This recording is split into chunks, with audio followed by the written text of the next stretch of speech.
Hello, and welcome to Being Healed by Our Compulsions. Just take a moment and let that in. It's just such a radical notion. Being healed by our compulsions. So, I am your host, Mary O'Malley. I'm an author and a counselor here in the greater Seattle area, in Seattle, Washington, up in the tippy top left-hand corner of the continental United States, and we're in the middle of a huge windstorm. So if by chance you lose me, I will call right back on my cell phone, because if my electricity goes down, then my phone will go down. So I am somebody that was extremely compulsive. I did alcohol, I did drugs, I overate to the extent that one year I gained 97 pounds in a year. And then life began to show me how to relate to my compulsions rather than being caught in them. And alcohol and drugs are, nowhere in my life whatsoever, haven't been for years and years and years. And my body has stayed the same weight, its natural weight, for decades. So I'm so excited to share with you what is in my book, The Gift of Our Compulsions, which when I self-published it before the publisher picked it up, its title was Healing and Being Healed by Our Compulsions. So, 3 people sent in questions, and after I answer all those and give you an overview of this work, then if you want to ask a question, or at any time if you want to ask a question, just hit 5-star on your phone. And I may not answer it at that moment, but I will come back to you, because this may bring up a lot of interesting stuff inside of you, because it is a radical shift of perception in how to no longer be controlled by our compulsions. So in The Gift of Our Compulsions, I gave at the very beginning the metaphor of the house of our being. And that most of you may have read that, so I don't want to go over that again. I want to give you another metaphor that says basically the same thing. And that is that imagine the most beautiful ocean you could ever imagine. Blue, turquoise, peaceful, calm. That is what I call the ocean of being. That is who you truly are. And when we first arrived here on this planet, there were no thoughts in your head. Just take a moment and just think of that. Deepak Chopra says we have 65,000 thoughts a day. I just feel tired whenever I say that. But there was a time there was no thoughts in your head. You had no idea about yourself, about the world. So life danced through you, as you. And that's why you oftentimes see a twinkle in the eye of very young children, because they are here for life. They don't experience life through their thoughts. They are completely and totally available to life. But growing up, most of us were raised by what I call unconscious giants. They also could be called parents or aunts and uncles or older siblings or teachers or daycare workers. And all of us were wounded, oftentimes in ways that people didn't even know we were wounded. But I call these the sacred wounds. So we took on these sacred wounds, and we began to feel something that, I've worked with people for over 30 years. And this storyteller that talks in our head all day long moves in very similar ways. This wound, these sacred wounds say, life is not safe, and I've got to be in control, and I've got to do it right. I've got to do life, and I've got to do it right, and I'm not doing it right enough. Everybody I've talked to over the years, they have these same movements in the storyteller in their head, and underneath that is, because I'm not doing this right, I must be wrong, and if I am wrong, then I'm unlovable, and if I'm unlovable, I will be all alone, which is the deepest fear of this conditioned mind that we all took on. So floating on that ocean of being is a small, opaque bubble. And I call it the bubble of struggle. So if you had a little door on your forehead and you could open it up and watch kind of a ticker tape of what you think about all day long, you'll see that the main movement of your mind is to struggle. It doesn't usually struggle with big things, but we all have times in our lives where we're struggling with big things, the end of an important relationship, the death of a loved one, a severe financial crisis, a very difficult diagnosis. And so if you watch very carefully, you'll see that these thoughts in your head all day long, they like and they dislike. And they think that this is, now you're doing it good and right, oh, now you're not doing it good or right, or they are right or they are wrong. Oh, look at what we've done with religion over the years. Oh, my God, it's just heartbreaking how we view people with different religions than ours, and even to the point where we try to annihilate them through war. This all comes from this bubble of struggle. And it's opaque. You can't see through it. It cuts you off from the ocean of being.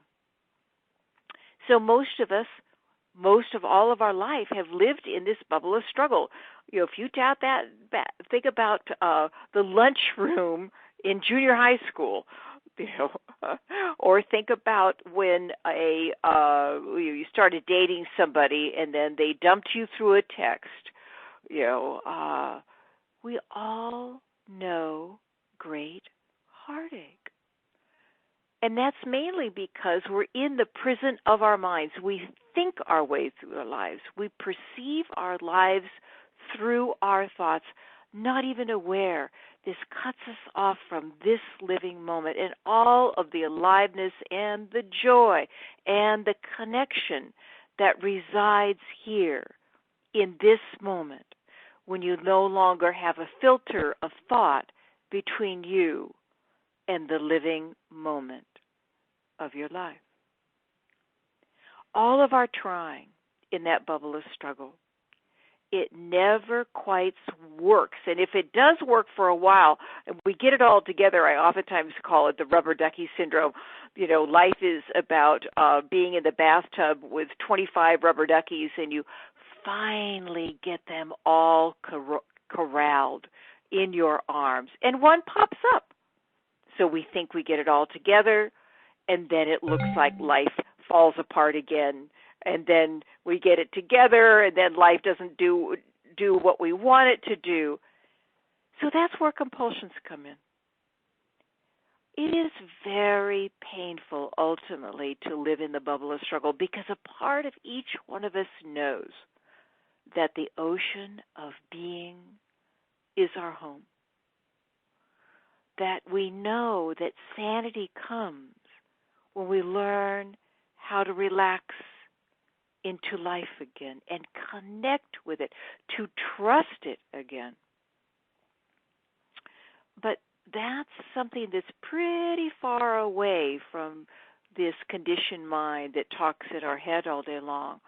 So we try and do and try to control and fix and figure out, and we're just so happy when it works. But life is an endlessly changing river, and it always changes. The thing is, the peace, the joy, the connection of the ocean of being never goes away. But we usually cannot contact it because we're caught in the prison of our minds. So along comes compulsions. Oh my goodness, they promise the moon. Just drink me or smoke me or eat me or shop me or, bite your fingernails or spend endless hours playing games on your iPhone. It promises, whatever your compulsion is, it promises so much. And the sad thing is at times it does deliver for a short period of time, only to have the downside of compulsion take over again. That compulsions control us. So what do we do with them? We try to control them. And we have failed miserably at that. I think I put this in the Gift of Our Compulsions, but I can't remember where I got this statistics. But the highest rated drug rehab center in the United States has a 17% success rate. And that doesn't include all the people that have been able to stop one compulsion, but then they always go on to another. It's like a game of whack-a-mole. Compulsions are not our enemy. They are a very deeply embedded survival system inside of us that tries to take care of all of the pain inside of us, the feeling of not being enough, the anxiousness about life, the dread of what is going to happen tomorrow, the despair of feeling all alone. Compulsions are a finely crafted survival system that they not only numb us from those feelings, but they give us a little hit of happiness. I can still remember, oh my God, that first bite of a dozen donuts, and then the second donut, oh my God, this is a melt in your mouth. Oh my God, I'm happier than I've been all day long. And then the third donut, it doesn't quite do it. And by the fourth donut, you're starting to feel a little yucky here. And by the fifth donut, you start getting panicked that you start eating the donuts faster because you want them to bring you the deep peace you long for, the peace that is always here, right outside of the bubble of struggle. When Dr. Phil and I think it was Katie Couric a number of years ago did a evening program on our eating compulsions, and they said, and I had heard it as 98%, but they said that the U.S. Surgeon General reports that 95% of every pound that is lost in the U.S. is gained back plus some within a year and a half. Just let that in. I mean, this is quite an amazing statistic, and you can see it. All you have to do is go to like a mall, and you can see we're getting bigger and bigger and bigger here in the U.S. As we try to control our eating. Look at the opioid crisis. As we try to control our drug abuse, it just fuels our compulsions. And if we are able to muscle one to the ground, then another takes over. We are on an OA rigid program of eating, and then we find ourselves, shopping more, or we are on an AA program of not drinking, and then we find we smoke more. I'm not putting OA and AA down at all. They're very, very wonderful programs, and they really work up to a point. But just trying to control the compulsion, we find in the long run, it doesn't work. So much of this work is about changing your relationship to your compulsion. One from enemy to ally. One that is here to, first of all, help you survive when you're really caught in that bubble of struggle, because we do need to numb out at times that the heartache is so great, and we do need to have a sense of comfort even though it's very short-lived. But as you begin to change your relationship with your compulsion, you begin to see that it's speaking to you at all times, that it is your ally, that it can help you unhook from the bubble of struggle probably better than almost anything. Maybe, really, really ill health. That's also a way, because it gets so painful, you begin to pay attention to what you are experiencing. So here we are in this conversation of how do we heal, but also be healed by our compulsion. So one of the questions was a very short question. What is the compulsion to binge eat or craving sugar trying to show me? So the Reader's Digest version of that is it's trying to show you the way out of your core compulsion. This is your core compulsion. It's all of our core compulsions, which is to struggle. I have used an image over the years of where these little old people sitting in paradise endlessly trying to unravel a ball of yarn.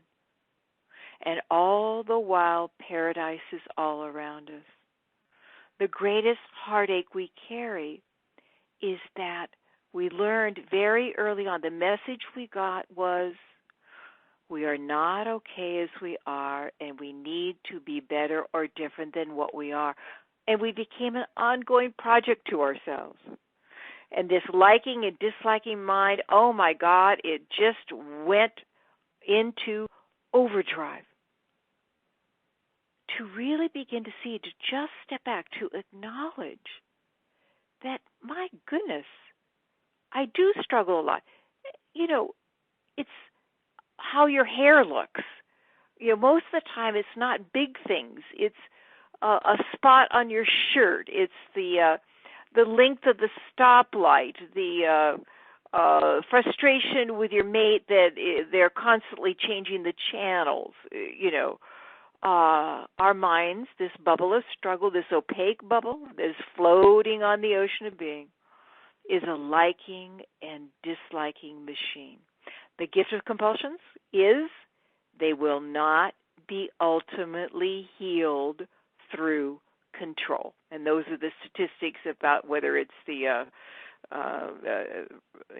success rate of a drug rehab center, or 95 to 98% of every pound that is lost is gained back plus some within a year and a half. What that says to us is what you try to control controls you. Now, I'm not saying don't go out and do, some form of control, like some, group meeting or OA or AA or something like that. Because it's just like if a leg is broken, you need to put a cast around it. But ultimately, in the end, true healing will not happen through control. It will happen through connection. It will happen through listening. That's what the online course that's going to be starting, forgot to look at the date, I think it's the 28th or the 29th of this month. That's what it's going to be about. An 8-week program. We meet 4 times. You don't have to do that, but we meet 4 times where you gather together with other people and you explore this new way. And every week you'll get video and audio and written files that will help walk you through and into this whole new way of being with compulsions, a way that your compulsions will heal you to your core. So the Uh, Next question was, I was hoping Mary could discuss the process of changing a negative habit. I've gone through a lot in my life: childhood abuse, trauma, eating disorder, addiction to exercise, addiction to running away in general, as well as serious illness. I've done a lot of work on myself and gladly say I feel so much better than I ever remember. However, I have developed the habit of rushing early on in life. It is a strong, written in bold, one, as I have been practicing it for so many years. I not only know that it is not good for my health, but I no longer want to live this way, as it is painful to do so. It leaves me feeling disconnected and empty. I know there is a lot of fear behind it, and slowing down will mean that there are other behaviors I hold on to so dearly, like ensuring that I eat well and have some time to take care of myself. I did not take care of myself for many years, as I did not even know what that was or what it meant. I had to learn the hard way. Now there is this fear deep down inside that tries to protect myself and my well-being with all my energy. We live in a world that is so oriented around productivity, making money, and acquiring, so trying to juggle a full-time job in a stressful environment where trying to meet my own needs can be a challenge. Where do I start? How do I begin the process of changing my habit and strong urge to rush so that I can get to the end of my to-do list and be able to relax a little? Again, I see very clearly that this is me that wants to control life and have it be what I want it to be. And then there is real life unfolding as it will. I want to be able to control it so deeply, and yet I know I cannot. Please help. So the first thing in her sharing is there is no such thing as a negative habit. That is the old paradigm. That's looking at it from this liking and disliking mind that says this is good, that is bad, this is right, that is wrong. That is what fuels our addiction to struggle. So rather than call it a negative habit, I would say it's a deeply grooved part of her survival system that she learned very early on when she was young. The act of turning away from herself. So just let that in for a moment. Really, truly, any compulsion, including the compulsion to struggle, is the act of turning away from ourselves.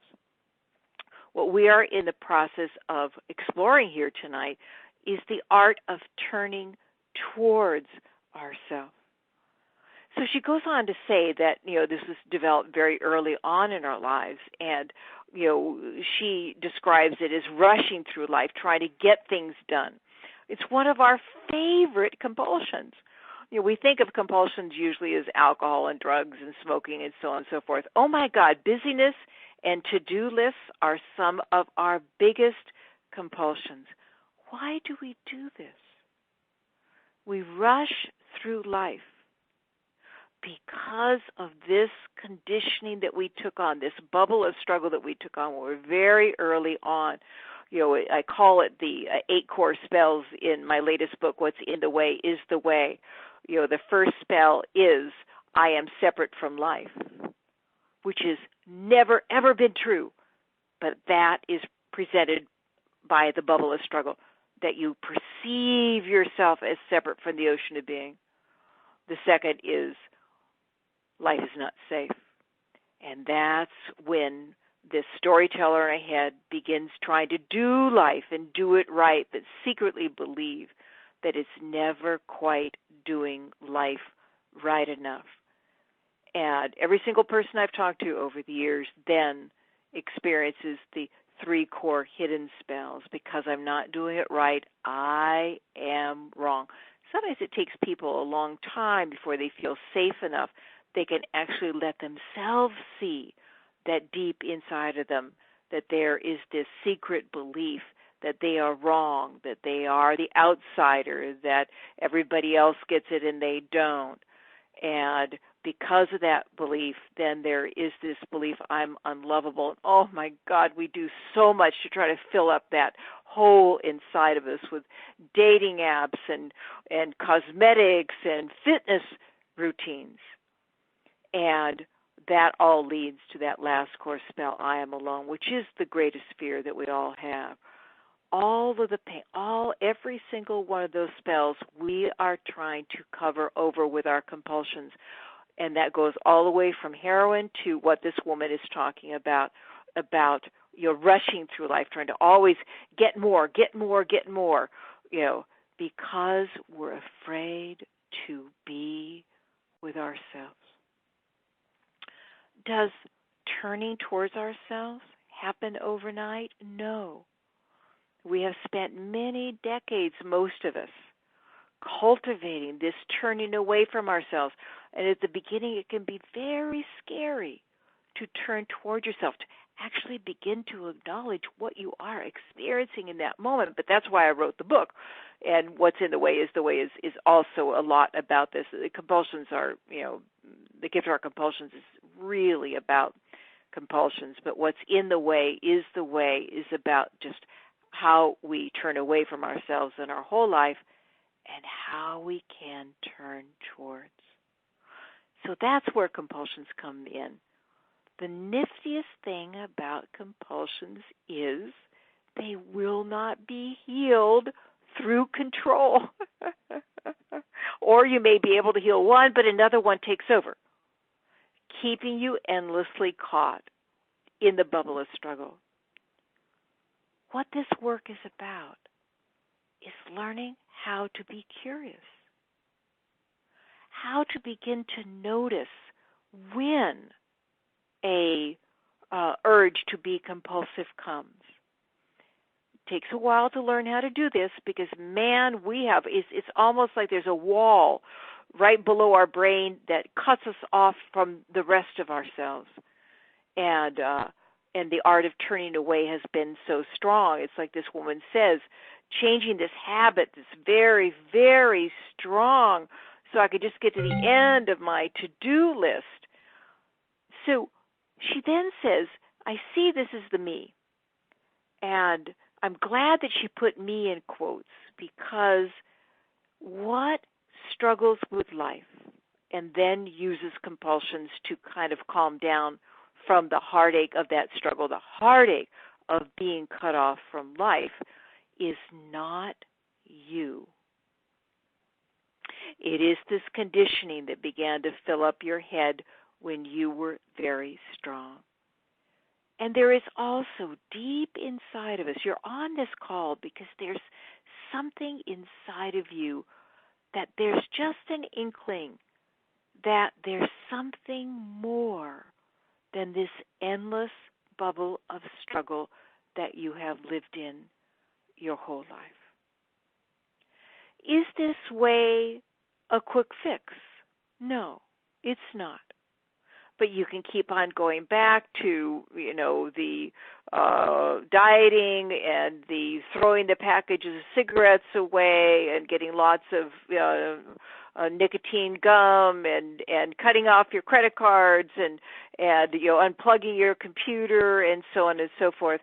And for a while you get that sense that you're under control. But it always comes back because it's a finely crafted survival system that's trying to take care of what you had to turn away from when you were growing up. So this art of turning towards, it is an art. And that is why I wrote the book, so that we have a kind of a guideline for how to do that. So she said at the very end of her sharing, she said, I know that there is real life unfolding. I know that. I can see that.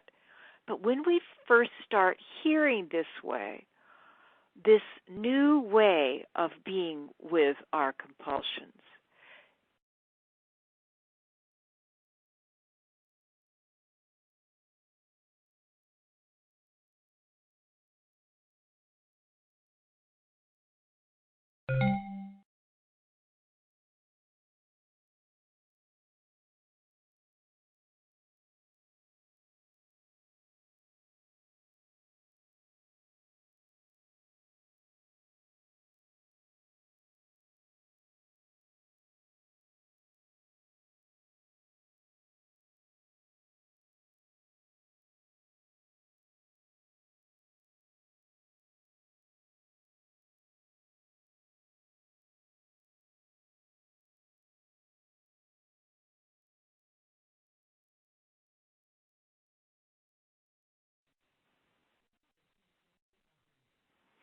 Hello, I'm back. My power just flipped out for a second, so I got bumped off. Uh, and so I think I was just saying, I don't know if you heard this at the end of her sharing. She said, "No, life is unfolding. It is, and she's really speaking this longing, because that is our deepest longing. Our deepest longing is not to control our compulsions. Our deepest longing is to come back to life, to know the connection with life that is our birthright." And so the most important thing you can do, this is what oftentimes happens for us when we begin to hear this new way. We hear it through the filter of our conditioned mind. What do I do? What do I do now? I've got to do this, and I've got to do it right. And what's the first step? And that was also in her sharing. And I just really invite you to let what I am offering you in, kind of let it just percolate inside of you. And if you have the gift of our compulsions, even if you've read it, just open it up to, just random pages every day. Because I think Eckhart Tolle, I can't remember his exact endorsement of that book.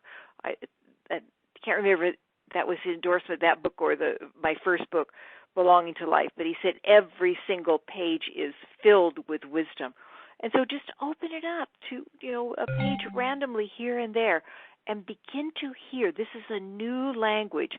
It's the language of the aware heart. It is coming home to our heart, coming home to our main brain. So the last question that came is, thank you for making your work available for so many of us. I have revolved around obsessive-compulsive worry, reasoning, thinking, and searching online for answers, or mindless online surfing. I try to notice when I start, stop, ground, and center.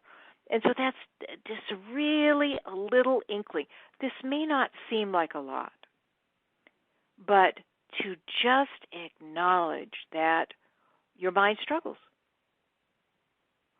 to acknowledge that there's something right outside of that endless struggle that you live in that is our home, that begins to wake up a curiosity inside of you. Remember what I said earlier, what we try to control controls us. We're learning that. We can see the statistics now. But what we get curious about, what we need to connect with, that doesn't foster more resistance in our compulsions. Just think about what happens with you.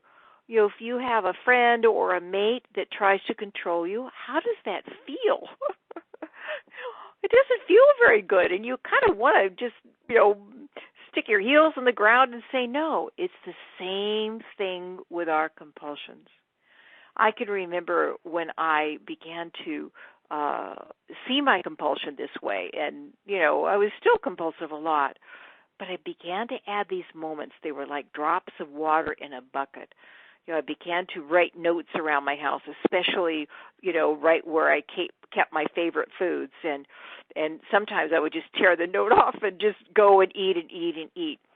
But slowly and surely there was this sense of something woke up inside of me that wanted to know about this. And I can remember when I first began to see that my compulsions were trying to take care of what I was feeling. I didn't know how to be with my deep anxiousness. I didn't know how to be with my, oh my God, my diabolical shame. I didn't know how to be with the sense of that I was the outsider and everybody else had it and I didn't. I didn't know how to be with the grief that no matter how hard I tried, I couldn't make my life be what I wanted it to be. And so I began to be curious about what it was, what was happening inside of me that I wanted to numb myself out with food. I was done with alcohol and drugs by that time. And did this stop it right away? No. But slowly and surely, even when I would go get compulsive, then that curiosity began to kick in afterwards. Usually after a wave of compulsion, you wake up the next morning and you have a hangover, or you smoked a pack of cigarettes in 2 hours, and you have the nicotine jitters, or you've just gone to the grocery store and ate a quart of ice cream, and of course you ate the you started eating the bag of cookies on the way home. And that is usually when this bubble of struggle would go into either extreme self-judgment. You did it again, Mary. Oh, my God, you're just such a screw-up, and everybody else can control their compulsions and you can't. Well, it's not true, but it sure looked like that to my bubble of struggle. And then also, the other thing that my storyteller would talk about was despair. I'll never get out of this. There is no way through it. And like I said earlier, I've stayed the same weight for decades now, and I eat what I want. I eat really healthfully. I care for myself. That is what is outside of the bubble of struggle. I can still remember, oh my God, I would buy tons of veggies, and then a week or two later I'd open my refrigerator and they all would be rotten. Now if you handed me, a plate of steamed zucchini or a really decadent, pastry from a French, pastry shop, I'll choose the zucchini because I don't feel well. That's what I began to acknowledge. I began to not get distracted through despair and judgment after a wave passed through as much as I would begin to be curious about, good gravy, this doesn't make me feel very well. I get food hangovers from that. So that is the absolute power of curiosity, and it doesn't only work with the standard ones. It's this woman is talking about compulsive worrying. Oh my God, it's one of our favorite compulsions, and using her mind, going online, searching online, online surfing, trying to find the answer.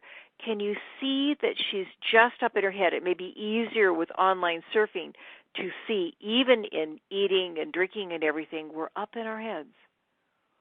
We're disconnected. We're turning away from ourselves rather than turning towards. So we start this very simply. This is it's like learning a new language. If you were going to go learn Chinese, you would want to gather together with a group of people and with a good teacher, and you begin to learn just a few words, and then you begin to haltingly converse with the people in your class, and then if you don't keep it up, then you lose what you've learned. But, maybe you sign up for an online, Chinese, language, and you keep on working it. And that's what it's like with this new language.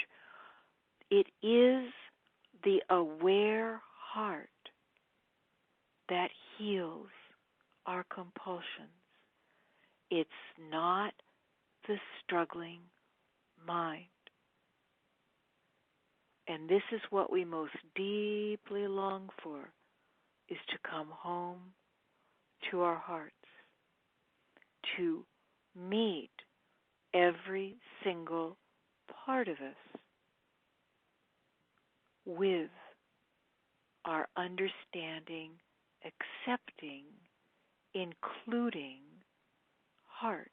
And don't get lost in the idea of, the heart is this mushy thing. I was interviewed for a book a number of years ago called M-Braining, and the M stands for multiple. And what the authors did was that they gathered together 600 of the leading edge studies all over the world that were studying the fact that we have more than one brain. And most of the studies came to the fact that we have three brains. We have our head brain, we have our gut brain that you hear so much about on the news. Oh my God, so much of the the things that help with depression are created in our gut, and then they go to our brain, But the third brain is our heart, and it is actually a brain.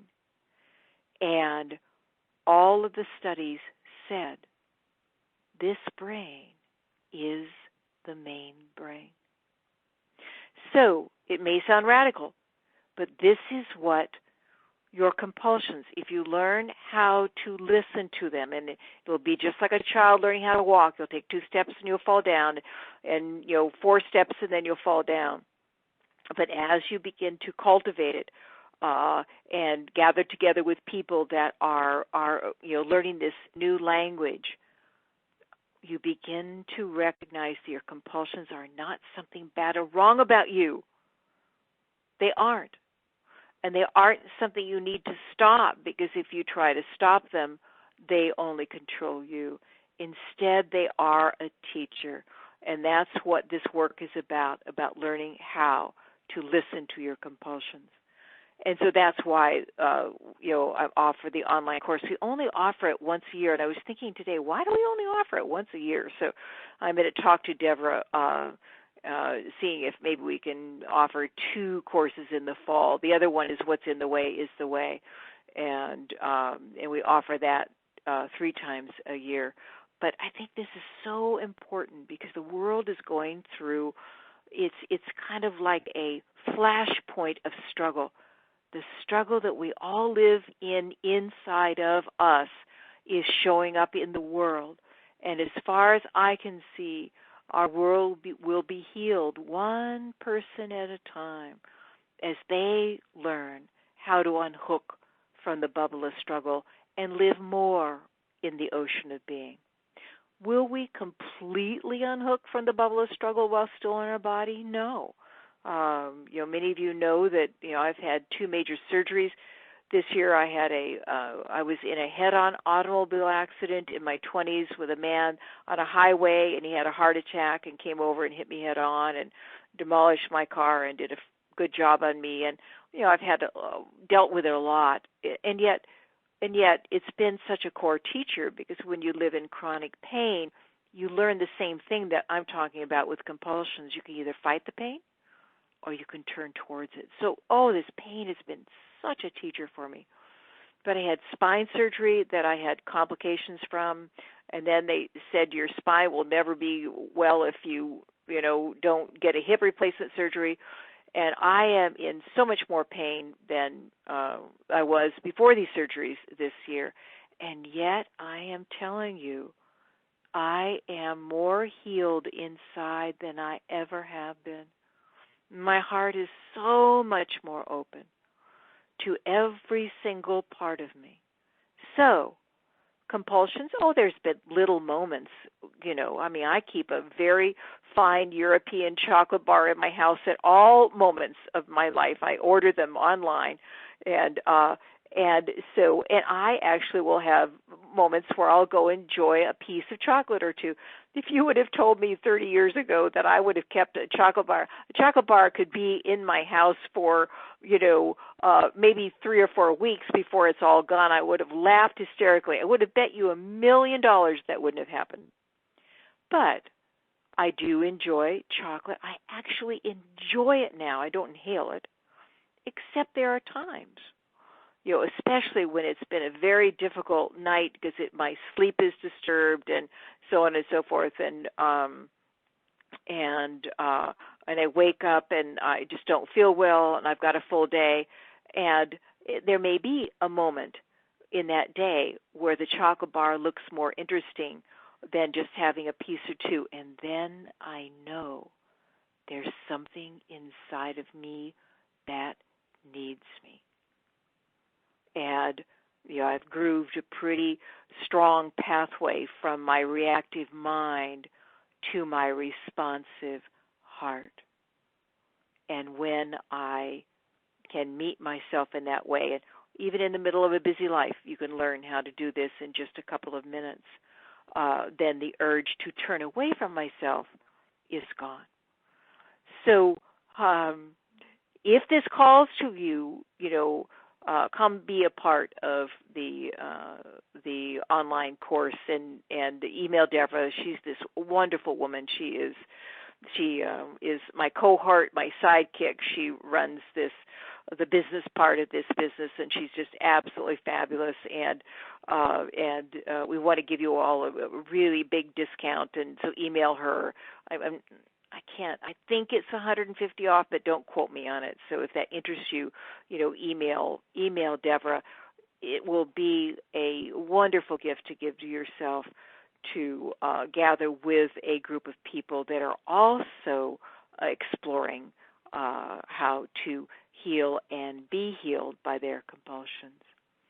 So let's see if anybody has a question or an insight or an aha. And if so, you hit on your phone the number 5 and then hit the star key.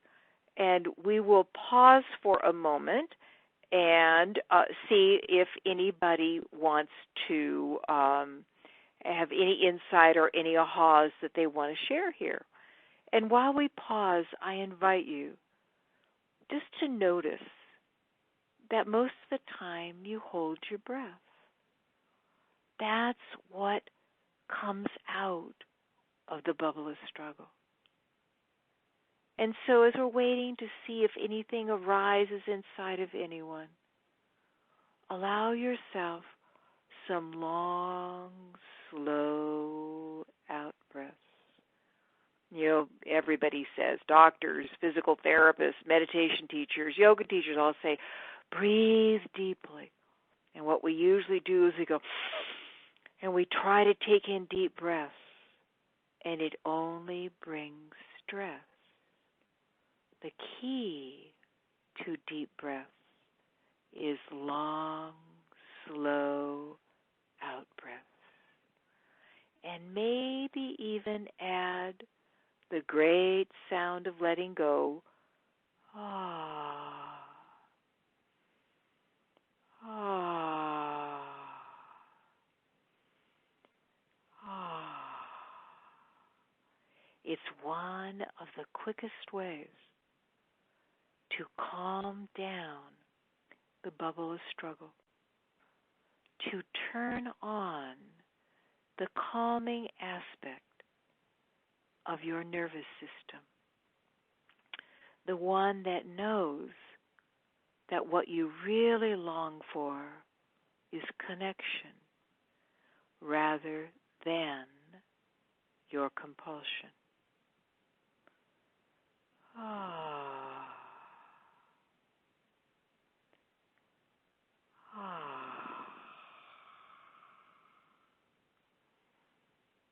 Ah. And so this woman with the last sharing that I read, she said at the end, I'm trying to notice when I start this compulsive worrying or searching on the internet, and she stops, she grounds, and she centers. Ah. Ah. You can do this when you're waiting for the long stoplight. You can do this when you're waiting for the doctor at the doctor's office. You can do this when you're woken up in the middle of the night and you want to get back to sleep. Turn on the calming aspect of your nervous system. Ah. Ah. And just notice what your mind is doing with this. It may say, I don't have time. Here you are just listening. Oh, I don't have time, or that doesn't work for me. That's the bubble of struggle. Calm it down a bit with a nice, long, slow out breath. So there are no questions, and I think I will end with just a story. It's one of my favorite stories, and this had happened, probably 10 years after I had really learned how to really be with my compulsion, how to turn it from enemy to ally, and how to not judge it or make it bad or wrong. it turned into my teacher, and it was on 9/11, and so I woke up in the morning and meditated and was making breakfast, and the phone started ringing. It just rang and rang, and it was friends and family and people that I work with, and so I went and turned on the TV, and there were the Twin Towers going down. And I hardly had a moment. I could feel this tightening inside of me, but I went to my breath because then I had clients that were coming, and I had a group that was coming. And so the last person of the group that ended at 2 o'clock, when I closed my front door, I had, for the first time in years and years and years, an insane urge, an overwhelming urge. It was like a tsunami wave of an urge to get to the grocery store. And it was so strong. I made it all the way to my bedroom where I keep my purse. I made it all the way out to the door that takes me to my car. And at the door, curiosity kicked in. That's what we're talking about, the art of turning towards rather than away. And I said, okay, what's going on here? I didn't open the door. I said, what's going on here? And the compulsive one inside of me, don't give me any of that awakening crap, it said. We're going to the store. But I had been exploring my compulsive one. I had befriended my compulsive enough that I said, okay, but I just remind you, we don't feel very good when we take care of ourselves in that way. And the compulsive one says, I don't care, we're going to the store. But because I had befriended her, I said, I'll tell you what, give me 5 minutes on the porch. And if you still want to go to the store, after that, we'll go to the store. And that part of me knew that I would keep my word. I had been creating a relationship of trust, a relationship of listening, of acknowledging, of working with my compulsion rather than making it bad or wrong or trying to stop it. And so it said, okay, so I went out on the porch, lovely September day. You know, I have this wonderful comfy chair, and my porch is nestled under this 158-year-old maple tree. Oh, my God, I just love her, and my porch looks out on this magical, secret garden. And I was very unsettled. And so I began to come to my breath. I couldn't do anything else, except this urge to go eat and eat and eat. And I said, well, let's just breathe. And the compulsive one had this vague memory that maybe breathing would help us feel better. Oh. And as that fight or flight system began to calm down through the breath, I began to notice there was a knot in the center of my chest. Oh, my God, it was just a huge, vibrating knot. And I brought my attention there. At the beginning, it felt like, oh, my God, this is making it stronger. But I'd done this enough to know that at the very beginning, when you really bring your attention to what is fueling your compulsion, it will seem like it's getting stronger because you're actually present for it. But what it is doing is actually, this is the art of connection. This is the art of connecting with what is fueling your compulsions so it can begin to calm down. And as I was giving my attention to the sensations in that area of my body, I began to become aware of waves and waves of grief inside of me. Isn't it amazing? This is probably 10 minutes after I initially closed that door and wanted to insanely go to the grocery store and inhale it in one fell swoop. And this is the first time that I noticed that grief was moving through me. And I just let it move because I've learned over the years that mind says, don't let this be here because it'll swallow you up. But there's a very good chance it will swallow you up if you're resisting it. But if you give it space, it, like everything else in life, will move through you. And so the tears came, and I cried for the world and for the children who had lost, parents, and people who had lost loved ones and for our innocence, being broken, and even cried for the terrorists that lived a kind of life that action made sense. And as this grief moved through me, that had turned into this tight knot that I was trying to get away from by going and inhaling the grocery store, none of that was left. And as I closed that door 15 minutes later, there was not one scintilla of interest in going to the store and eating anything. So, as I said earlier, this is not the quick fix, but it is the way out. And if you take nothing out of this conversation tonight except those two words, control or connect, and the idea that your compulsion is not a negative habit, it's not something bad or wrong about you, it's how you learned how to survive when you were young. And if you listen, it will become your guide back in to the ocean of being that is your home. So thank you so much for listening. And thank you so much for letting in whatever you let in tonight. And know that our world, which is struggling so much, needs you to become smarter than the struggle inside of you so you can become a part of the healing of our planet. Thank you, and namaste.